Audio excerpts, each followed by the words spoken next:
Nós vamos falar, ontem eu fiz essa observação, mas é bom fazer de novo, nós vamos falar dele, do Milton Ribeiro, né? O ex-ministro da Educação, que ainda está no cargo, mas já é esse, esquece, esse aí já foi. Mas a gente vai falar dele daqui a pouco. Eu queria falar hoje um pouquinho sobre o vice-presidente da República, né? Sobre vice-presidente da República. Ontem foi o dia em que Geraldo Alckmin se filiou ao PSB de bola para se tornar vice-presidente ou candidato a vice-presidente na chapa do Lula. Então, Lula, que apareceu como presidente com um vice muito especial, que era um empresário, José Alencar, que abriu as portas do meio empresarial. Na verdade, ele deu segurança aos empresários, segurança ao meio econômico, para que o Lula pudesse ser presidente. Lula tinha um discurso muito radical, fez a carta ao povo brasileiro, curvando-se ao bom senso, ou seja, a economia de mercado, e colocou a carta ao povo brasileiro física, que era o Zé de Alencar. E com isso, um empresário muito bem sucedido, uma história de vida extraordinária, grande figura, lamentavelmente nos deixou, vitimado por um câncer.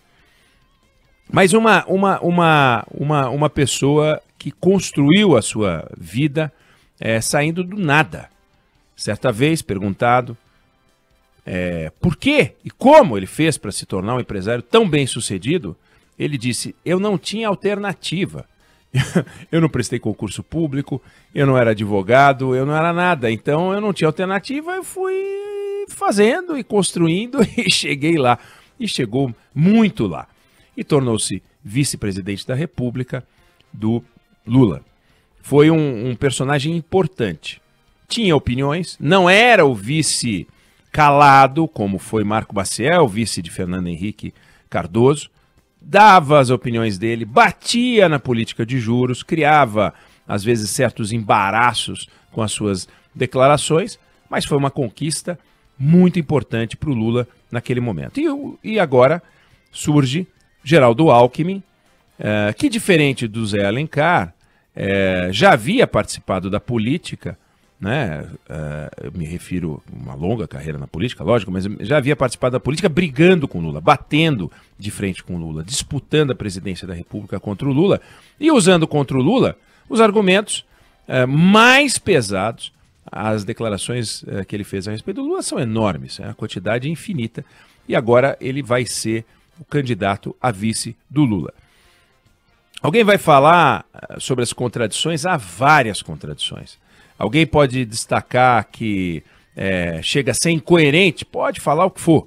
O fato é, muita gente ficou incomodada com essa união, mais entre os adversários do que entre os aliados, o que é um sinal de que essa aliança é uma aliança que amplia o espectro político, a capacidade do Lula de poder navegar, criando ele, se não a terceira via, porque ele é a primeira ou a segunda via, como queiram, posto que a primeira, se for, é a continuidade do presidente Jair Bolsonaro, ele seria uma alternativa, é a segunda via. E ele fez os movimentos que a terceira via não conseguiu fazer até hoje. A terceira via fala e só está pulverizada.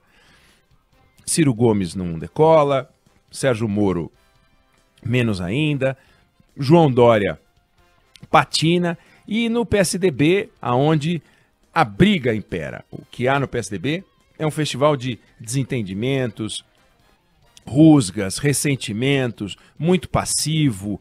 É um troço estranho esse partido.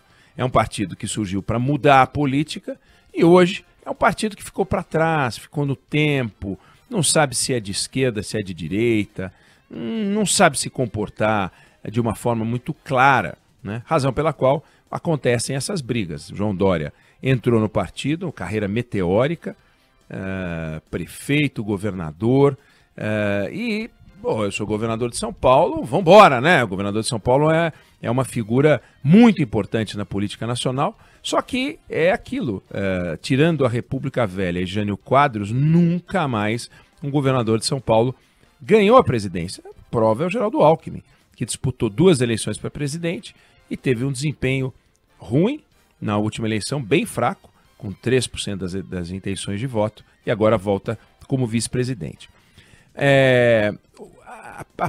A vice-presidência já foi definida por Theodore Roosevelt, que foi vice-presidente na virada do século XIX para o século XX nos Estados Unidos e depois se tornou presidente da República, como a quinta roda da carruagem. Ou seja, o pneu step. Quinta roda da carruagem é o pneu step. E a vice-presidência da República é, na sua função, a quinta roda da carruagem. Não há dúvida disso. Nos Estados Unidos, o vice-presidente ainda tem uma função. Ele preside o Senado e pode dar o voto de desempate quando há empate nas votações. 8 vice-presidentes americanos chegaram à presidência. Um deles foi o Theodore Roosevelt. E no Brasil, 8 vice-presidentes também chegaram à presidência da República. 3 na República Velha, 2 antes da Nova República, que foi o Café Filho, que era o vice de Getúlio Vargas, João Goulart, que era vice de Jânio Quadros, e então os 3 com os quais a gente conviveu mais recentemente, José Sarney, Itamar Franco e Michel Temer. Então foram 8 vice-presidentes que se tornaram presidentes. Mas durante o mandato, o vice-presidente é meramente decorativo. Pode ser alguém que crie confusão. No passado, o vice-presidente era votado em separado, né? Então, quando você pega a eleição de Juscelino Kubitschek, que teve 35% das intenções de voto, dos votos, o vice dele era o João Goulart, que teve 44%, teve mais votos do que ele. Floriano Peixoto teve mais votos do que o Marechal Deodoro, quando o Marechal Deodoro foi eleito, entre aspas, mas eleito em 1891, ele que tinha sido o do governo provisório da República em 1889. Mas durante o governo, os vice-presidentes da República até que foram figuras marcantes. Floriano Peixoto fez um governo importante, muito discutido. João Goulart, depois quando vice-presidente do Jânio Quadros, não como vice-presidente do Juscelino Kubitschek, porque o Juscelino completa o mandato, mas como vice-presidente do Jânio Quadros, é o estopim da revolução, do golpe, do movimento militar, queiram chamar como for, não quero entrar aqui nessa discussão, para mim é golpe, mas em 1964 foi quando a gente fez o ensaio, era presidencialismo e virou parlamentarismo, e foi uma confusão. Então a presença do vice no governo foi algo muito confuso, gerou 1964. José Sarney, que assumiu a vice-presidência, assumiu a presidência com a morte de Tancredo Neves, teve sob suas costas o tempo inteiro a construção de uma Constituição. Imagina você governar enquanto escrevem uma Constituição. É uma loucura. E na Constituição queriam mexer no mandato dele, na duração do mandato dele. É muito louco, muito forte. Itamar Franco foi fundamental depois que sai Fernando Collor, porque foi no governo dele que a gente conseguiu equilibrar a moeda, vencer a inflação com o trabalho feito por Fernando Henrique Cardoso e a equipe de economistas no Ministério da Fazenda que ele agrupou e quando foi feito o Plano Real. E Michel Temer, que veio para arrumar a lambança deixada pela Dilma Rousseff. E mega lambança. Uma recessão monstruosa, monumental, entra Temer e consegue reverter indicadores com dificuldade e aprovando leis muito importantes, entre